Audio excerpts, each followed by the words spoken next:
पर आप जब साउथ के अंदर में आएंगे, फॉर एग्जाम्पल केरल में आते हैं या कुछ आंध्रा में आते हैं, तो ऐसा ज्यादा नहीं दिखाई देता है।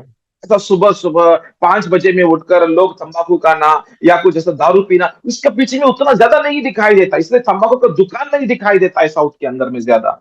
जब आप ऐसा कुछ नॉर्थ के अंदर में या कुछ महाराष्ट्र में आप जब आते हैं, ज्यादा सुबह सुबह 5 बजे से लेकर आदतों का काम चालू है। ये क्यों है? क्योंकि एक एक जगह के ऊपर में एक ऐसा कुछ दुष्टात्मा का काम दिखाई देता है। एक जगह के अंदर में ज्यादा, फॉर एग्जाम्पल मुंबई को चला गया, वहां पर व्यभिचारिता व्यभिचारिता व्यभिचारिता, अरे आपका मन के ऊपर में भी कुछ विचार, अलग प्रकार का विचार आ जाते हैं। क्यों? क्योंकि वो वातावरण ऐसा है, क्योंकि वो जो वातावरण ऐसा है, एक जैसा जगह के ऊपर में, एक ऐसा परिवार के ऊपर में, एक व्यक्ति के ऊपर में। तो आप देख सकते हैं कि कैसे कुछ दुष्टात्माओं का राज्य काम कर रहा था। पर इसका बीचों बीच में, इसके मध्य के अंदर में आप यीशु मसीह का जीवन को देखेंगे। यीशु मसीह का जीवन कहां पर है? उनका जीवन, उनका चारों ओर में व्यभिचारी करने वाले लोग हैं और टैक्स कलेक्ट करने वाले लोग हैं, मतलब ऐसा पैसे के ऊपर में लालच करने वाले लोग हैं, मतलब पापी लोग हैं चारों ओर में। पर उनका जीवन को देखना, उनका जीवन कहां पर भी पाप का अंदर में नहीं है, मतलब चारों ओर में पाप है पर उनका जीवन में पाप नहीं। और उसका प्रभाव हो सकते हैं पर उनके अंदर में कंट्रोल है और उनके अंदर में विजय दिखाई दे रहा था। और हम आगे में बात कर रहा था, तो जब यीशु मसीह कोई दुष्टात्माओं से भरा हुआ लोगों के बीच में है, ऐसा दुष्टात्मा ऐसा ऐसा हिल रहा था, और ऐसा दुष्टात्मा हिल रहा था और वो निकल रहा था, पर इनके ऊपर में हमला करना, इतना तो धैर्य जैसा दुष्टात्माओं का राज्य के अंदर में नहीं है, शैतान को नहीं है। तो मतलब यीशु मसीह का जीवन ऐसा विषय है कि हमको देखना है, हमको सीखना है। और यीशु का जीवन को अंदर से, तो जैसे पौलुस ने बहुत अच्छा विषयों को सीखा, प्रकाशन पाया। जो भी पौलुस ने लिखा हुआ है, उनका पत्रियों के अंदर में लिखा हुआ है, ये सारा विषय यीशु मसीह का अंदर से, मतलब यीशु मसीह का मुंह से जो शब्द निकला है उसका प्रकाशन है ये। तो उसका जो प्रकाशन है मैं आपको समझाऊंगा। तो यीशु मसीह ने 4 गॉस्पल के अंदर में, मतलब 4 सुसमाचार के अंदर में, हमेशा कुछ मत्ती में, मरकुस में, लूका में और यूहन्ना के अंदर में यीशु मसीह का मुंह के द्वारा शब्द निकला हुआ है। वो तो 4 जो गॉस्पल बन गया, या कुछ 4 जो सुसमाचार का पुस्तक बन गया। और जो बातें किया है यीशु मसीह ने, उनका बातों को पवित्र आत्मा ने क्या किया था, इन 12 चेले या कुछ 12 जो प्रेरित लोग हैं, जो पतरस है, यूहन्ना है, याकूब है और जो पौलुस हैं, और एक्स एक्स एक्स वाई करके, मतलब जो ऐसा यीशु मसीह का जो चेले है, यीशु मसीह का जो सा जो प्रेरिताई का लोग है, प्रेरित लोग है, यीशु ने क्या बोला था, उन बातों को जो पवित्र आत्मा ने उन बातों का प्रकाशन को खोला है, और जो प्रकाशन को खोला था वही पत्रियों बन गया, वही जो सब पत्रियों बन चुका। तो कुछ नया प्रकाशन को नहीं लेकर आया पौलुस ने, जो शब्द यीशु मसीह ने बोला था उस शब्द को खोल चुका है, मतलब जो गुप्त शब्दों को, उसके अंदर का प्रकाशन को पवित्र आत्मा ने खोलकर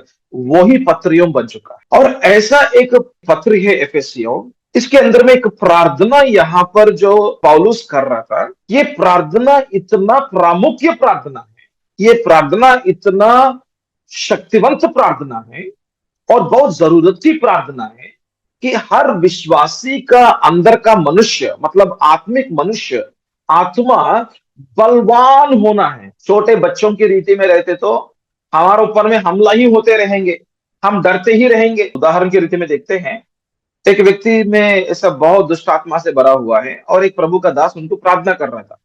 साथ में खड़ा हुआ लोग इतना दूर दूर जाते हैं धीरे धीरे से, और वो व्यक्ति के अंदर से दुष्ट आत्मा बोलते हैं, ए, क्या कर रहे आप, मेरे ऊपर में आ रहे। उनको सुनते तो ही, क्या ये मेरे ऊपर में हमला करेगा क्या? वो तो जो विश्वासी लोग सामने में, मतलब साथ में है ना, वो दूर दूर चले जाते हैं क्योंकि उनको डर लगते हैं, अरे हमारे ऊपर में आएगा शायद, हमको क्या। तो ऐसा किसी को बोलते हैं, भैया आप प्रार्थना करो, नहीं नहीं नहीं नहीं, हम प्रार्थना नहीं करते, आप भी प्रार्थना करो, क्योंकि हम यदि हाथ लगाते हैं वो शायद मेरे ऊपर में आएगा, वो शायद मेरे बच्चों के ऊपर में आएगा। देखना हम कितना डरते हैं, देखना हमारा अंदर में इतना डर क्यों आ रहा था, क्योंकि हमारा आत्मिक मनुष्य उतना बलवान नहीं है, आत्मिक मनुष्य उतना बलवान नहीं है, शक्तिवंत नहीं है। हम ऐसा परिस्थिति में, हमारा घर के अंदर में हम किसी को ऐसा कुछ स्वीकार कर या कुछ लेकर आना, नहीं नहीं हमको नहीं चाहिए, पास्टर जी आप ही कुछ करो, पास्टर ये लोगों का हमारे घर में नहीं रखेंगे, ये तो सही नहीं का विषय।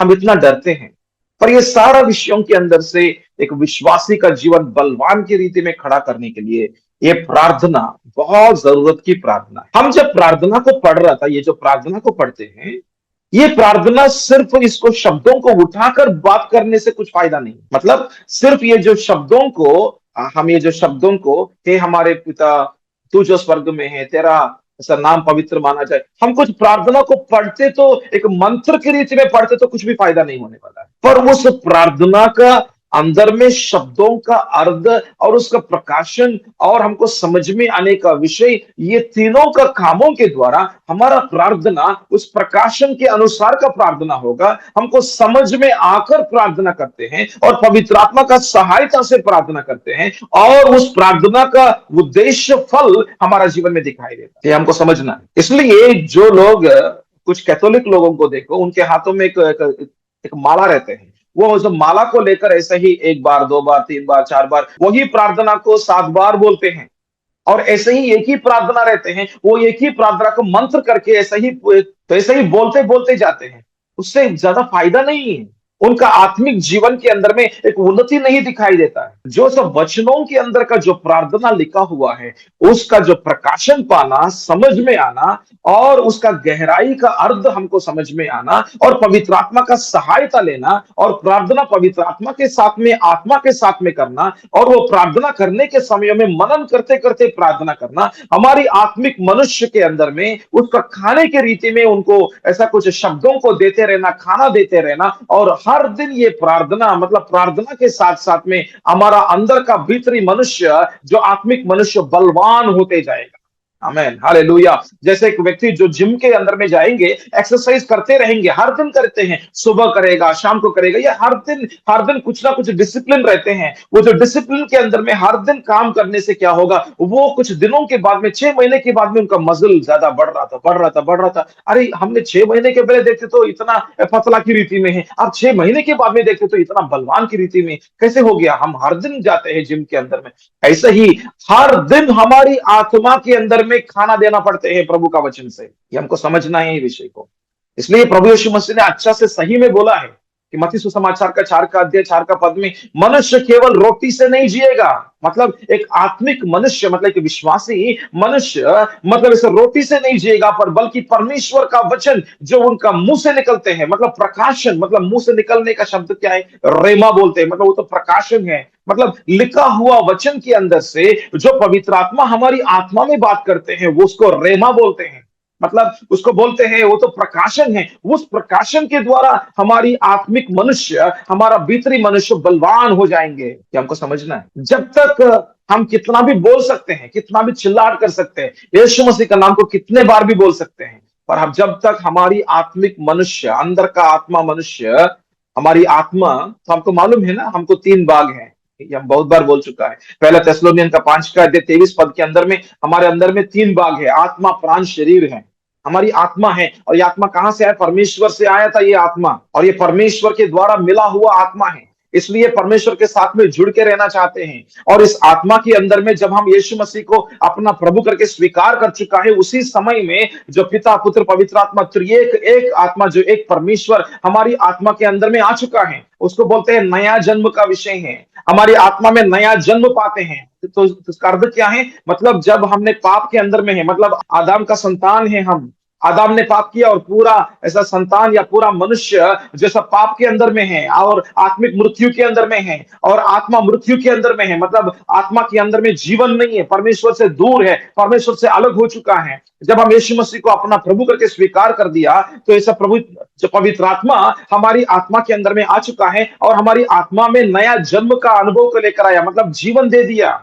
तो जहां पर आत्मा फूंकते हैं, मतलब जहां पर पवित्र आत्मा जो काम करते हैं, वहां पर जीवन आ जाते हैं। इसलिए जहां पर जीवन का जल बहती है, वहां पर जीवन को लेकर आती है। मतलब ऐसा मृत्यु को निकाल देते हैं, आत्मिक मृत्यु को निकाल देते हैं, और नया जन्म को लेकर आते हैं। ये हमने बहुत बार सुना है। तो हमारी आत्मा के अंदर में जीवन, हमारी आत्मा के अंदर में पवित्र आत्मा है, हमारे आत्मा में क्रिस्तु है, हमारे आत्मा में जो सब पिता है, पिता, पुत्र, पवित्र आत्मा, त्रिएक परमेश्वर हमारे आत्मा के अंदर में निवास कर रहा था। इसलिए क्या आपको नहीं मालूम कि आपका शरीर परमेश्वर का मंदिर है? यस, ऐसा परमेश्वर का मंदिर है बोलते तो परमेश्वर निवास करने का स्थान है। तो ये हमको मालूम था।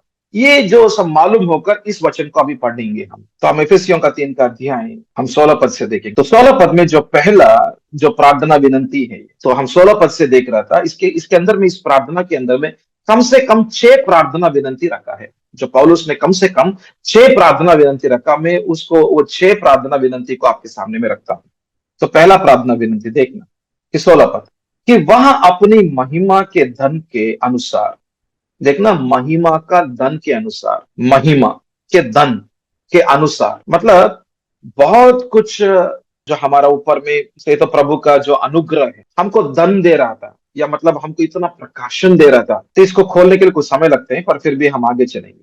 तो महिमा के धन के अनुसार तुम्हें यह दान दे कि तुम उसके आत्मा से मतलब पवित्र आत्मा से, उसका अर्थ वो है, उसके आत्मा है बोलते तो मतलब जो प्रभु की आत्मा कौन है, वो तो पवित्र आत्मा है। देखना पवित्र आत्मा ही आधार है, तो दोस्तों पवित्र आत्मा ही सोर्स है, सोर्स बोलते तो वो ही उत्पन्न करते हैं, वहां से ही आते हैं सब कुछ। तो उसके आत्मा से अपने मतलब आपका या मेरा भीतरी मनुष्यत्व, भीतरी मनुष्य बोलते तो अंदर में एक मनुष्य है, इनर मैन, अंदर में मनुष्य है, वो कौन है, आत्मा है, वो तो स्पिरिट मैन बोलते हैं। जैसे हमको एक मनुष्य बोलते हैं, हमारा अंदर में भी एक ऐसा अंदर का मनुष्य है, उनका नाम है स्पिरिट है, उनका नाम है आत्मा है। और उनको भी कान रहते हैं, उनको भी आंखें रहते हैं, इसलिए हम आत्मिक आंखें बोलते हैं, आत्मिक कान बोलते हैं। इसलिए जब हम सोते हैं हम दर्शन देखते हैं, सोने के समय में हमारा प्राण, हमारा मन शांत वन के अंदर में तो आराम कर रहा था, पर आत्मा आराम नहीं करते हैं, आत्मा जागते हैं, आत्मा कभी नहीं सोते हैं, क्योंकि ये आत्मा परमेश्वर का है, परमेश्वर से आया हुआ है हमको। तो आज का आराधना में सुना है ना कि परमेश्वर आप कभी भी सोने वाला परमेश्वर नहीं है, आप कभी सोते नहीं है बोल रहे, तो हमने बोला ना, तो मतलब आत्मा कभी नहीं सोते क्योंकि ये परमेश्वर के द्वारा मिला हुआ आत्मा है। तो ऐसा वो तो ऐसा जागते रहेगा, और आत्मिक आंखों के सामने ऐसे दर्शन दिखाई देता है, आत्मिक कानों के अंदर में सुना देते हैं, जैसे पवित्र आत्मा क्या बोलते हैं हम सुनते हैं। तो बोल रहा था भीतरी मनुष्य मतलब अंदर का स्पिरिट मैन को, तो अंदर का मनुष्य के बारे में, अंदर का आत्मिक मनुष्य के बारे में बात कर रहा था। अंदर का आत्मिक मनुष्य छोटे बच्चों की रीति में नहीं रहना है, तो कैसे रहना, सामर्थ्य वाला, सामर्थ्य पाकर बोल रहा था, मतलब सामर्थ्य मिलते हैं हर दिन, सामर्थ्य पाना है हमको। यदि हम एक ऐसा कोई विश्वासी व्यक्ति सामर्थ्य नहीं पाते, तो वो तो कितना भी साल होने दो, 5 साल, 10 साल, 15, 20, 30 भी साल भी हो सकते हैं, पर उनका अंदर का जो आत्मिक मनुष्य वो तो छोटा बच्चे ही है। इसलिए कोरिन्थ का पत्री को देखो, अरे बाबा मैं क्या करूं आपके लोगों के साथ में, पौलुस बोल रहा था, मैं क्या करूं आपके लोगों के साथ में। अरे 5 साल हो गया, 10 साल हो गया, 15 साल हो गया, आपको मैंने मास देना चाहता हूं, आपको मैंने बहुत गहराई का विषय बोलना चाहता हूं, अभी भी आप गहराई का विषय को नहीं ले सकते हैं, अभी भी आप छोटे बच्चों की रीति में हैं, अभी भी झगड़ा दिखाई दे रहा था। झगड़ा, जहां पर झगड़ा है वहां पर छोटे बच्चों का जीवन है। वो छोटे बच्चे लोग झगड़ा करते हैं, मुझको ये दे दो वो दे दो करके। अभी भी परिवार के अंदर पति पत्नी के बीच में झगड़ा चल रहा है बोलते, तो उनका आत्मिक स्थिति ऐसा ही है। अभी भी हम पैसे के पीछे में हैं, आत्मिक स्थिति ऐसा है। अभी भी हम लालच के पीछे में हैं, अभी भी हमारा आत्मिक स्थिति ऐसा है। अभी भी हम डरते हैं शैतान के ऊपर में, अभी भी मतलब हमारा आत्मिक स्थिति ऐसा है। आप कोरिन्थ का पत्री को, पहला पत्री और दूसरा पत्री को ध्यान से पढ़ना, आपको समझ में आ जाएगा कि आत्मिक जीवन के अंदर में छोटे बच्चों की रीति में रहते तो कितना परेशान है। समस्या कलीसिया के अंदर में इतना समस्या दिखाई देता है, हम तो पौलुस का है बोलते, कुछ लोग तो अपोलोस को बोलते हैं, एक विभाजन दिखाई दे, डिवीजन दिखाई देता है, एक विभाजन हुआ हुआ कलीसिया के अंदर में देखते हैं, कुछ लोग इस तरफ में जाएंगे, कुछ लोग उस तरफ में जाएंगे, कहां पर भी एकता नहीं है। ऐसा परिस्थिति कलीसिया के अंदर में, ऐसा परिस्थिति घर के अंदर में भी, ऐसा पति पत्नी के बीच में एकता नहीं है, एक मन नहीं है, एक उद्देश्य नहीं है, क्योंकि उनका आत्मिक जीवन, उनका आत्मिक मनुष्य छोटे बच्चों की रीति में है। इसलिए वो कितना भी प्रयास करे और कितना भी प्रयत्न करे, दुष्ट आत्माओं के ऊपर में अधिकार से चलाए, कुछ भी काम नहीं होने वाला है। और कितना भी बोले यीशु का नाम से निकल जाना, वो नहीं निकलेगा। वो घर के अंदर में वही प्रॉब्लम है, वही समस्या दिखाई देता है, और वही कर्ज हो जाते रहते हैं, ऐसा ही पैसा निकल जाते रहते हैं, चोर चोरी करते ही रहेंगे, और उसके ऊपर में हमको विजय नहीं पा सकते हैं। हम कितना भी प्रार्थना विनंती को हम दे दें, पर हमारा जीवन के अंदर में यही काम हो रहा था, उसका जो जो उत्तर है, हमारा आत्मिक मनुष्य बलवान हो जाना है। हम जब बलवान हो जाते हैं, अंदर का मनुष्य जब बलवान हो जाते हैं, सामर्थ्य पाते हैं, तब यीशु मसीह का नाम एक बार बोलने से काफी है, सारा दुष्टात्मा का काम नष्ट हो जाएगा। आमेन, हालेलुया। एक बार तलवार घुमाते तो काफी है। हालेलुया। एक ही प्रार्थना किया था एलिय्याह ने, प्रभु हालेलुया आग को भेजो प्रभु, बस काफी है। आग आ गया स्वर्ग से, और सारा बाल का इतना सारा दुष्ट आत्माओं का काम नष्ट हो चुका है। एक ही बार में एक ही प्रार्थना है, प्रभु आपका आग को भेजो, बस हो गया, आग आ गया और नष्ट कर दिया है। एक ही प्रार्थना है। हम कितने बार प्रार्थना करते हैं कि दुष्ट आत्माओं को निकालने, एक समस्या निकालने के लिए, और उसका उत्तर नहीं मिल रहा था। इसका अर्थ है कि हमारी आत्मिक मनुष्य उतना बलवान नहीं है। हमारा आत्मिक मनुष्य उतना बलवान नहीं है। इसलिए बोल रहा था, भीतरी मनुष्यत्व में सामर्थ्य पाकर बलवंत होते जाओ। मतलब बलवंत होते जाओ बोलते तो ये तो हर दिन का काम का विषय है, ये हर दिन का काम है। हर दिन खाना खाते हैं हम, सुबह दोपहर शाम को, क्योंकि हमारा शरीर को बलवान की रीति में रखना है, एक बलवंत की रीति में रखना है। हमेशा एक बलहीन की रीति में रहते तो हम काम नहीं कर सकते हैं। ऐसा ही हम आत्मिक विषयों के अंदर में काम करना है। आत्मिक विषयों के अंदर, या कुछ बुलाहट के अंदर में, या कुछ प्रभु का उद्देश्य के अंदर में आगे चलने के लिए हमारा अंदर का जो मनुष्य है, जो स्पिरिट मैन है, वो तो बलवान की रीति में रहना बहुत जरूरत की बात है। और सब बलवंत होते जाओ बोलते तो ये तो हर दिन का काम का विषय है। तो 17 पद, दूसरा प्रार्थना विनंती है। जो जो पहला प्रार्थना विनंती ऊपर में देखा, दूसरा प्रार्थना विनंती है, और विश्वास के द्वारा, तो मसीहा, मैं तो पढ़ रहा हूं एफेसियों का जो 3 का अध्याय 17 पद को, तो यहां पर दूसरा प्रार्थना विनंती है, और विश्वास के द्वारा मसीहा तुम्हारे हृदय में बसे। देखना, विश्वास, जो अंधे के विषयों को हाँ करना, हाँ बोलना, वो विश्वास है। अंधे के विषय मतलब हम क्रिस्तु हमारा अंदर में है करके हम नहीं देख सकते हैं, पर प्रभु ने बोला कि मैं आपके अंदर में आ चुका हूं, मैं आपका आत्मा के अंदर में निवास कर रहा हूं। मैं विश्वास के द्वारा हम देख सकते हैं, हम ऐसा पहचान भी सकते हैं, हम हाँ भी बोलते हैं, और हम भरोसा भी रखते हैं, क्योंकि विश्वास है, प्रभु का वचन के ऊपर में विश्वास है। और हम ये देखते हैं कि मेरे अंदर में क्रिस्तु है, मेरे अंदर में क्रिस्तु है। मतलब ये जो विचार में हमारा जीवन चलना है, और उस पहचान में हमारा जीवन चलना, हमारे अंदर में प्रभु है, हमारे अंदर में प्रभु है, और सब कुछ को देखते हैं तो हमारे अंदर में डर लगते हैं, हमारे अंदर में भय लगते हैं। हम आसान से पाप नहीं कर सकते, हम आसान से इस दुनिया के साथ में नहीं चल सकते, क्योंकि मेरे अंदर में प्रभु है, मेरे अंदर में ही है, मेरे बहुत नजदीक के अंदर में है, मेरे जीवन को पूरा देखते हैं, मेरे हृदयों को देखते हैं, हर विचार को देखते हैं। हम किसी को प्रार्थना करने के लिए जाते, पैसे को मांगते हैं अंदर अंदर में, तो हमारे अंदर में डर आ जाएंगे, ओ नहीं नहीं नहीं नहीं, मेरे ऐसा कुछ विचार नहीं होना है, नहीं नहीं, ये तो गलत विचार है, क्योंकि मेरा प्रभु मेरा हर विचार को जानते हैं। हर विचार, हर काम के पीछे में उसका उद्देश्य को देखते हैं, हर विषय को परखते हैं। हम प्रभु का भय के अंदर में रहते हैं, क्योंकि प्रभु हमारा अंदर में है। हम ऐसा प्रभु हमारा अंदर में है करके उस विचार में, उस पहचान में जब हम चल जाते हैं, जब हम चलते हैं, तो हम हर विचार में, हर उद्देश्य में, हर कामों के अंदर में एक भय सहित का जीवन वो तो दिखाई देता है। और जहां पर भय सहित का जीवन है, वहां पर पाप नहीं होगा, वहां पर प्रभु का वचन के अनुसार का जीवन दिखाई देगा।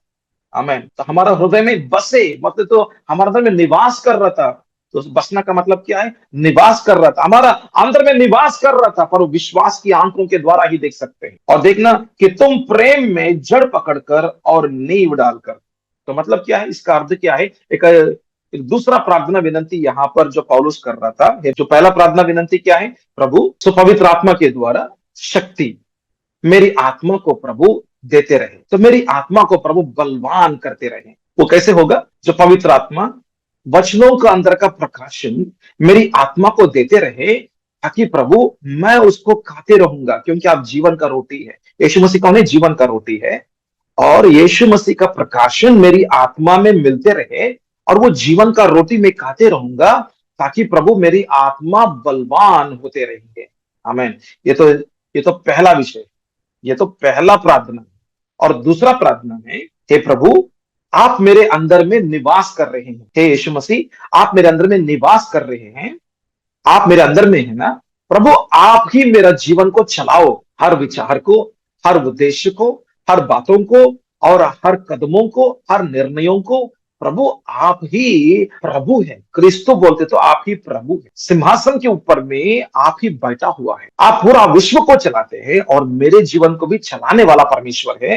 प्रभु आप ही प्रभुत्व मेरे जीवन के द्वारा चलाओ। तो ये प्रार्थना है।